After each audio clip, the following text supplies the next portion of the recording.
बिस्मिल्लाहिर्रहमानिर्रहीम। अस्सलाम वालेकुम नाज़रीन, मैं हूं अहमद फवाद और आप देखते हैं मुझे मेरे यूट्यूब चैनल और फेसबुक पेज पर। नाज़रीन, सबसे बड़ी ब्रेकिंग न्यूज़ के साथ आज की इस व्लॉग में आपकी खिदमत में हाजिर हुआ हूं। वज़ीर-ए-आज़म इमरान खान साहब इतने पुरएतमाद क्यों हैं? दो अहम कार्ड्स हैं इमरान खान साहब के बाद जिसको वो शो करने जा रहे हैं, और इन कार्ड्स के बाद ये एक बड़ा सरप्राइज़ भी है जिसके बाद जो सारा सियासी खेल है वो उलटने जा रहा है। इस हवाले से कुछ एक्सक्लूसिव तफसीलात है जो कि आज की इस व्लॉग में मैं आपके सामने रखने जा रहा हूं। पाकिस्तान तहरीक इंसाफ हुक्मरान जमात के 12 लोगों को मुनहरिफ करने के बाद भी अपोजिशन जमातें किस तरह से एक्सपोज हो रही हैं और इमरान खान साहब का जो जाल है उसमें फंसती जा रही हैं।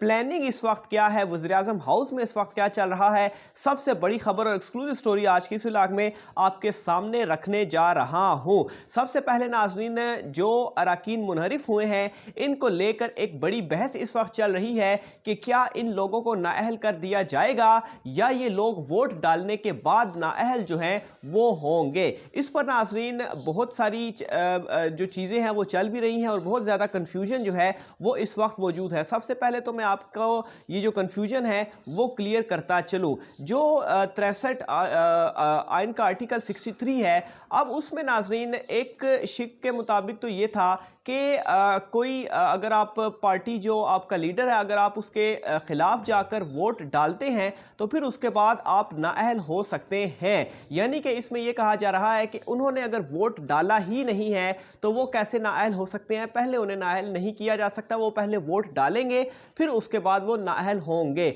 लेकिन नाज़रीन यहाँ पर जो सूरत हाल है वो इस वक्त टोटली चेंज हो चुकी है। टोटली चेंज किस तरीके से हुई है कि ये जो 12 अरकान हैं ये पहले ही वोट डालने से पहले मुनहरिफ हो चुके हैं, और ना सिर्फ मुनहरिफ हुए हैं बल्कि इन्होंने खुद ही पार्टी के खिलाफ बगावत का ऐलान किया है और इन्होंने पार्टी को छोड़ने का जो ऐलान है वो कर दिया है।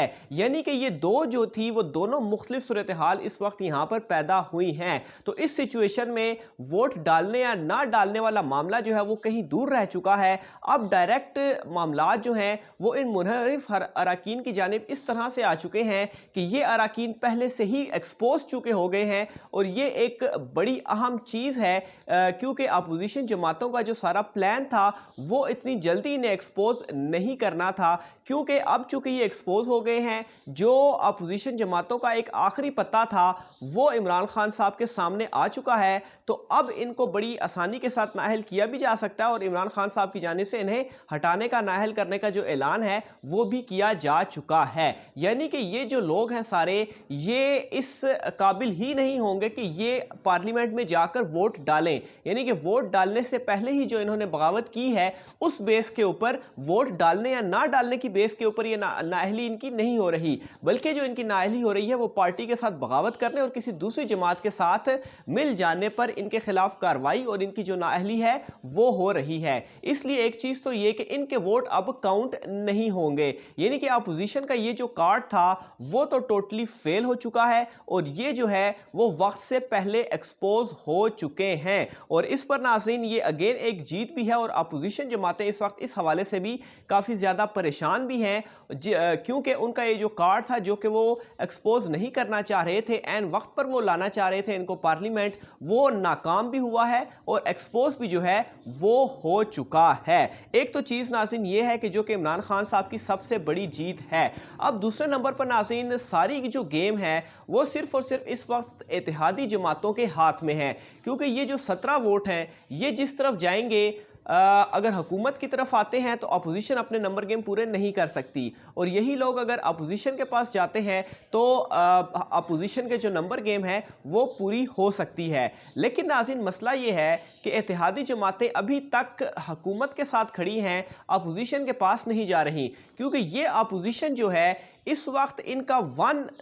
जो एजेंडा है वो ये है कि इमरान खान साहब को हटाया जाए। इमरान खान साहब को हटाने के बाद जो सूरत हाल है वो मालूम ही नहीं है कि क्या हो गई। कुछ कहते हैं अर्ली इलेक्शन होंगे, इलेक्शन कमीशन कहता है कि इतनी जल्दी इलेक्शन नहीं होंगे, उनको टाइम चाहिए तैयारी के लिए। नून लीग कुछ और कह रही है, पीपल्स पार्टी कुछ और कह रही है, मौलाना फजल रहमान कुछ और कह रहे हैं। इस सब के दरमियान इत्तेहादियों को क्या मिलेगा, अपोजिशन जमातों को खुद क्या मिलेगा? वो लोग जो एक अपोजिशन लीडर जो था उसके ऊपर मुतफिक नहीं हो पा रहे थे, वो इमरान खान साहब को हटाने के बाद हुकूमत किस तरीके से बना सकते हैं, कोई भी अकल इस चीज़ को मानने के लिए तैयार नहीं है कि ये जो सारे कहते हैं या इमरान खान साहब को अगर हटाया जाएगा तो वो बड़ी खामोशी के साथ बैठ जाएंगे और कुछ नहीं करेंगे और इनको जो है वो करने देंगे। तो ये चीज़ ऐसी है कि ये होती हुई नज़र नहीं आ रही। तो ये सारी इस वक्त कन्फ्यूजन इत्तेहादियों में भी है, जिसकी वजह से वो अपोजिशन के साथ मिल नहीं रहे।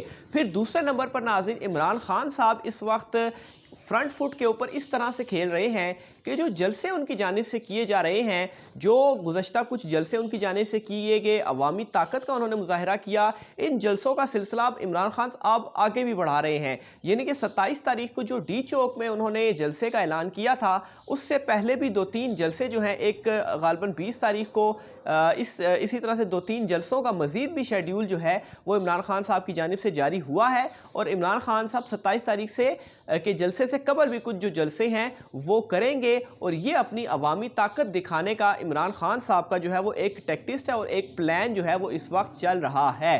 दूसरे नंबर पर नाज़रीन, जब से ये मुनहरिफ अराकीन सामने आए हैं, इसके बाद इमरान खान साहब ने जो वज़ीर-ए-आज़म हाउस में उनकी मीटिंग्स भी हुई अपनी काबीना के साथ, उसमें 2 मामलात के ऊपर तो इमरान खान साहब बिल्कुल क्लियर हैं। एक तो ये कि इन मुनहरिफ अराकीन से रब्ता नहीं किया जाएगा, जिस तरह से बहुत सारी तजावीज़ ये भी आती रही कि इनसे रब्ता करके इनको मनाने की कोशिश की जाएगी। और दूसरे नंबर पर इत्तेहादी जमातों से भी अब कोई राब्ते नहीं किए जाएंगे, क्योंकि इमरान खान साहब का ये मानना है कि अगर वो अभी हमें 5 निश्चितों के साथ इतनी ज़्यादा ब्लैकमेलिंग कर रहे हैं तो 2 महीने के बाद बजट आ जाएगा, फिर उसमें भी इस तरह की ब्लैकमेलिंग होगी। तो इसलिए अब ब्लैकमेल जो है वो इनसे नहीं होना। उन्होंने साथ आना है तो आए, उन्होंने साथ नहीं आना तो ना आए। और इत्तेहादी जमातों को भी इस बात का बखूबी अंदाज़ा है कि अगर वो कप्तान के साथ खड़ी नहीं होती, अपोजिशन के साथ खड़ी होती है, तो उनके पास जो रही सही अभी इज़्ज़त मौजूद है, काफ लीग की अभी अगर थोड़ी बहुत इज़्ज़त है भी, तो वो भी उनकी निकल जाएगी, क्योंकि अपोजिशन जमातें मुकम्मल तौर पर एक्सपोज हो चुकी हैं कि इमरान खान साहब जो कहते थे कि ये हॉर्स ट्रेडिंग करते हैं, ये पैसा चलाते हैं, ये तमाम तर इनकी जो जमहूरियत थी, सिविलियन बालादस्ती थी, ये तमाम तर एक्सपोज इस वक्त आवाम के सामने हो चुकी है। और किसी भी सूरत में अगर अभी इलेक्शन होते हैं, बाद में इलेक्शन होते हैं, हमने जलसों में भी देखा और इन अराकीन के मुनहरिफ होने के बाद जो अवाम का रिएक्शन था, जो ये लोग जिन हलकों से जीत कर आए थे, मुनहरिफ अराकीन जो थे, इनके हलकों में जो अवाम का रिएक्शन था, उससे ये बात तो वाज़ेह होती है कि इमरान खान साहब की जो पॉपुलैरिटी है वो मज़ीद ऊपर जा रही है। और ये तमाम तर चीज़ें ये बखूबी जानते हैं और इस वक्त अपोजिशन के अंदर इसी चीज़ की कन्फ्यूजन मौजूद है। और इमरान खान साहब को हटाने के बाद क्या होगा, ये जो अपोजिशन जमातें इस वक्त मिली हुई हैं, इनका भी कोई वाज़ेह लाहे अमल जो है वो मौजूद नहीं है। इसके बाद नाज़रीन, जो सबसे अहम चीज़ मैंने आपके साथ शेयर करनी थी इमरान खान साहब के कार्ड्स के हवाले से। इमरान खान साहब इतने पुरएतमाद क्यों हैं? आखिर उनके पास वो कौन से कार्ड्स हैं जिसकी बिना पर वो इतने पुरएतमाद, और वो कह रहे हैं कि अदम एतमाद भी नाकाम होगी और अपोजिशन जो है वो 2028 तक वो इसी तरह से जो है वो पीछे रहेगी, अपना 2023 का इलेक्शन भी वो गवा देगी। इसमें नाज़रीन 2 चीज़ें मेरी समझ में आ रही हैं। सबसे पहली चीज़ तो ये है कि जिसका इजहार किया भी जा चुका है शेख रशीद की जानिब से भी, कि बड़े अहम सबूत जो हैं वो इमरान खान साहब के हाथ लगे हैं। इमरान खान साहब जो हैं वो अब सही वक्त का इंतज़ार कर रहे हैं और गालबन सही वक्त जो है वो 27 मार्च का जलसा है। और उस जलसे के अंदर ये जो बड़े अहम सबूत हैं कुछ बड़ों के हवाले से, ये वह सबूत सामने रखेंगे और इन सबूतों की बिना के ऊपर ये जो सारी सियासी चाल है, जिनमें ऑब्वियसली ये जो ख़रीदो फ़रोख्त का सिलसिला भी हुआ, इस हवाले से भी कुछ अहम चीज़ें हैं। तो इसकी बिना के ऊपर एक तो मेरे ख्याल से अदम एतमाद की शायद ज़रूरत भी ना आए, जो कि पिछले दिनों इस हवाले से खबरें भी चली कि अदम एतमाद शायद पेश ही ना हो, तो वो इन्हीं बेसिस के ऊपर ही होगा कि मामलात कोर्ट में चले जाएं या कुछ इस तरह से हो। तो एक तो सियासी सूरत हाल ये है कि इन सबूतों की बिना के ऊपर ये जो सारी सियासी गेम है इमरान खान साहब पलटना चाह रहे हैं। एक तो कार्ड ये है। दूसरे नंबर पर जो कार्ड हो सकता है मेरे ख्याल से नाज़रीन, चौधरी निसार साहब जो हैं इतने बड़े प्लेयर हैं, वो इस तमाम तर सूरत हाल के ऊपर इतने खामोश क्यों हैं? वो खामोशी उनकी यूं ही नहीं हो सकती, उसकी कुछ ना कुछ रीज़न होगी। पिछले दिनों मैंने आपको एक चीज़ बताई थी कि जब मौलाना फजल रहमान के उनके जो लोग थे जो पार्लियामेंट लाजिस में पहुंच गए थे, तो उस वक्त नाज़रीन मैंने आपको एक चीज़ हाईलाइट की थी कि इस तमाम तर सूरत हाल में पीपल्स पार्टी और आसिफ जरदारी बड़े खामोश हैं। पीपल्स पार्टी का कोई रुकन वहाँ पर नहीं जाता, हालांकि नून लीग के वहाँ पर जाते हैं, प्रेस कॉन्फ्रेंसें भी करते हैं, यकजहती भी करते हैं, लेकिन आसिफ जरदारी क्यों खामोश हैं? वो बैकएंड पे कुछ ना कुछ ज़रूर कर रहे हैं। और उसका पोल हमारे सामने कल खुला कि सिंध हाउस में जो कुछ हुआ, जो लोगों को रखा गया, हालांकि वो बुरी तरीके से नाकाम हुए और वो लोग एक्सपोज हो गए।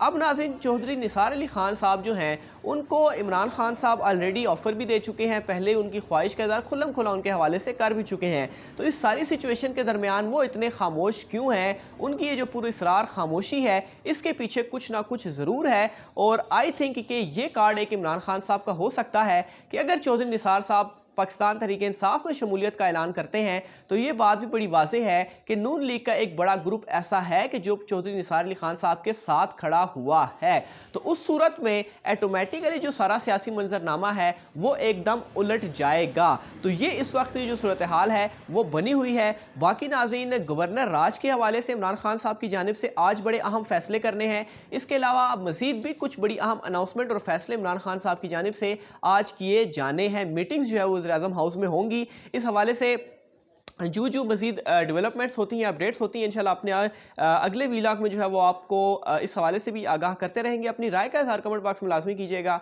आज के वीलॉग से इतना ही, मुझे इजाज़त दीजिए। अल्लाह हाफ़िज़।